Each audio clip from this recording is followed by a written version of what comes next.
బాపట్ల జిల్లా చీరాల అంగన్వాడీల సమ్మె. చీరాల శాసనసభ్యులు కరణం బలరాం ఇంటిని ముట్టడించడానికి బయలుదేరిన అంగన్వాడీలు అడ్డుకున్న చీరాల 1వ పట్టణ పోలీసులు మార్కెట్లో ఏర్పాటు చేసి అంగన్వాడీలను అడ్డుకోవడం జరిగింది.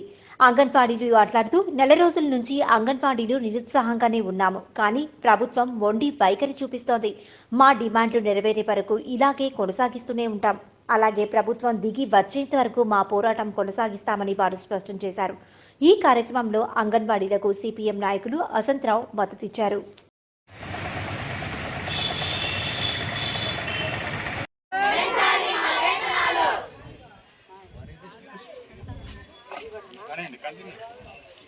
మాట తప్పాడు జగనన్న, మాట తప్పాడు జగనన్న, గౌరవ వేతనం మాకొద్దు,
రోజుల నుంచి అంగన్వాడీలు నిరవధిక సమ్మెలో ఉన్నాము.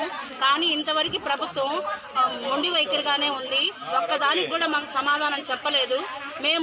మాకు సమాధానం వచ్చే వరకు ఎన్ని రోజులైనా నిరాహార దీక్షలైనా చేస్తాము. ఇలాగే పోరాడి సాధించుకుంటామని మేము ప్రభుత్వానికి తెలియజేస్తా ఉన్నాము. ఎప్పటికైనా మాకు సమాధానం వచ్చే వరకు మేము ఇక్కడి నుంచి కదిలేదు. మేము ఎక్కడికైనా వస్తామని సాధించుకుంటాం.